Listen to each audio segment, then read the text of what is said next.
What is up, guys? So in this video, I'm gonna explain how I started my sports betting journey. You know, at this point, I've done so many tutorials breaking down the math behind prize picks, you know, the math behind parlays, so many different tutorials, but I've never really explained how I started sports betting. So at this point, I've been very seriously sports betting for probably about 7 years now, 6, 7, depending on how you want to track serious. And my net profit, according to Pickett Sports, a verified tracker I use, it syncs with all your books, shows you your profit and loss, is $745K, which I know this may sound like, you know, stop bragging, but it's probably an underestimate since Pickett doesn't sync with all sports books. It's definitely an underestimate. And also Pickett started, you know, I think in 2020 or 2021, and I've been betting since before that on DraftKings FanDuel. So long story short, Pickett doesn't work for 2018, 2019. It doesn't sync with bets that far back. But anyways, this video is really simple. It's meant to be a short little story time of how I started gambling. And it all started when I was working at a trading firm. So basically, I had a full-time job in Pennsylvania. I was a quantitative trader, and sports betting legalized, right? In the US, kind of like marijuana, sports betting is done on a state-by-state basis. So some states have legal sports betting, others don't. Obviously, more and more states have started to legalize sports betting because they want to make tax revenue. But at the time, the first 2 or 3 states to legalize sports betting very quickly, once the Supreme Court overturned that you're not allowed to have online sports betting in the US, the first few states were Pennsylvania, New Jersey, and Colorado. I was working at a trading firm in Pennsylvania, kind of living on the Pennsylvania-New Jersey border. And I remember once people figured out that, hey, DraftKings, FanDuel, sportsbooks are coming. I worked at a trading firm, gambling in financial markets all day long. Everyone at work just started talking about sports betting. Like, oh, when FanDuel launches, I'm gonna sign up the first day. So basically, everyone I was working with, you know, the first day sportsbooks launched, they started signing up for sportsbooks. So I don't wanna say it's called peer pressure, but everyone else was doing it, explaining to me, you know, my boss at work, who's a super smart guy, makes, you know, probably a ton of money trading, really successful. He was telling me, yeah, I'm gonna sign up for all these books. You know, FanDuel has a $500 deposit match. There's all these different promos you can do. You should be able to make an easy $5,000, $10,000 just off these sign-up bonuses for all the books launching in Pennsylvania. So I just left college. I didn't have a lot of money, but I decided to give it a try. So as an example, one of the first sports books I signed up for was called BetRivers. And what BetRivers had was a $250 deposit match at the time. I think depending on what state you're in now, if you're in Arizona or Ohio or whatever, like the sign-up bonus varies from location to location. But the way that the sign-up bonus was pitched to me is it's a free $250. You put in $250, they match it. You now have $500 in your account. All you have to do is play through that money. If you put in $250, you have $250 in site credit, and you just spread that $250 around on 25 random $10 bets. You're almost certainly going to end up ahead. You may not end up $250. You may end up more or less. But regardless, that's what I did, is people in the office just kind of looked for different bets, and I threw a bunch of smaller bets on all these random plays. And I ended up, I think, on BetRivers, that night, all the bets settled. I had $490 about in my account, so I was up $240 in profit, and my mind was blown. I was like, wow, I just left college. This was the easiest money. I just made the easiest $240 in my life just by signing up for a sports book, which is the craziest thing in the world. So my first thought right off the bat was, wow, this sign-up bonus was super easy. I wonder what other books have sign-up bonuses. And there were so many books launching in Pennsylvania and trying to get into the US market early at the time. All these books had sign-up bonuses. Not all of them were simple deposit matches. So for example, some books had risk-free bets, which basically means if you lose your first bet, you get your money back. So it's not the same as a sign-up bonus, but with a risk-free bet, what you can do is essentially hedge your risk-free bet against another sports book to guarantee a profit. So basically, I went through every book in Pennsylvania, did the sign-up bonuses in a weekend, made probably like $5,000. The next weekend, I went straight over to New Jersey. I took my car over, I sat in a McDonald's, I signed up for every sports book, put in my bets in New Jersey. If you're physically located in New Jersey, you can bet on New Jersey sports books. You don't have to be a resident. So within 2 weekends, less than a month, I was up $10,000 on these sign-up bonuses alone. But what I did after that is I literally, the next long weekend I booked a flight to Colorado. Sports Illustrated Sportsbook had just launched. It was only in Colorado, and they had a $7,500 risk-free bet, which is insane.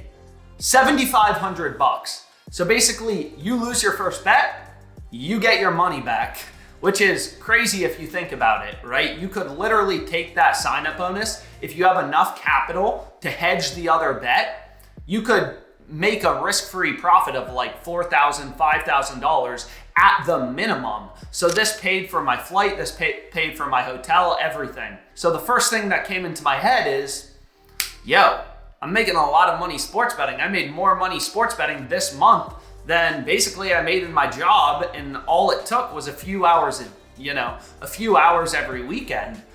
I wonder if there's more money to make in sports betting. So I started to research and talk to sharp pro sports bettors. I wasn't going online and buying picks. I knew that was BS. The guys who claim they have a crystal ball, they know the Lakers are gonna win.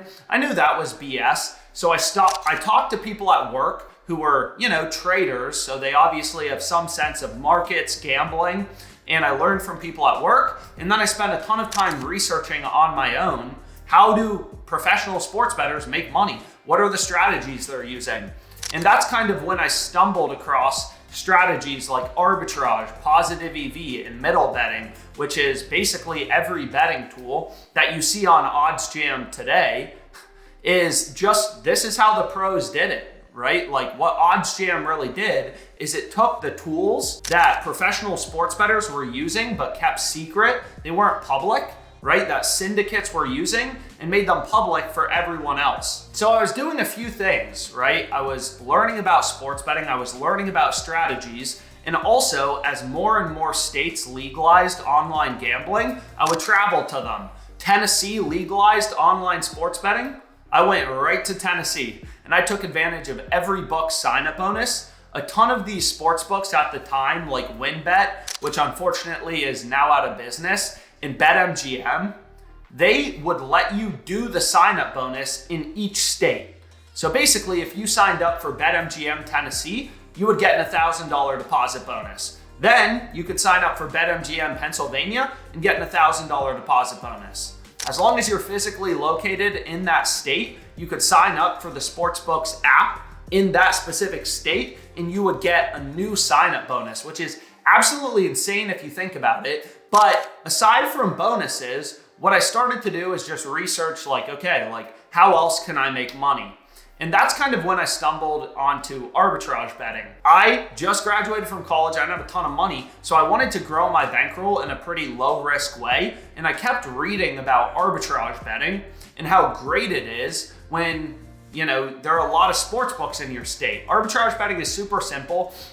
You'll see tons of people talking about it on social media, on Twitter, on YouTube, Reddit, stuff like that. Arbitrage is just when two sports books have such different odds, because all books set their own odds, that you can play equal and opposite outcomes, bet the over on one book, under on a different book, and you guarantee a profit regardless of the result, which is insane. It sounds too good to be true, but it's possible in sports betting, right? Why is it possible? Again, all books set their own lines, and the market isn't liquid enough. This isn't the stock market where you can trade millions of dollars. Most books have max bet sizes around $1,000 or $100. Most sports books in the US. So it's not like this is something that's gonna make you a millionaire overnight, but you can absolutely make money with it, especially in a very new, fragmented market with hundreds of sports books launching. So then I kind of just started arbitrage betting. every single day I would get home from work and I was off work hours. I would just look for arbitrage bets as a side hustle. I would try to make $100, $300 a day risk-free just through these arbitrage bets. And from that point onwards, I kind of continued to learn about other sharp strategies. Every day I would spend 15 minutes reading online, looking at Reddit, watching YouTube videos, researching what people do in Europe. Europe has had sports betting forever, whereas in the US it was pretty new. So after my confidence, as my bankroll was growing, I started to say, how else can I make money? Now I'm making good money, so I'm down to try out other strategies and see if I can make even more money. So I started to EV bet with very small amounts of money just as a test, $1, $5, and I ruthlessly tracked my bets, my ROI. As the months went by, the sample size grew larger and I was showing a positive ROI. I wouldn't win every single day EV betting, but I was winning every single month.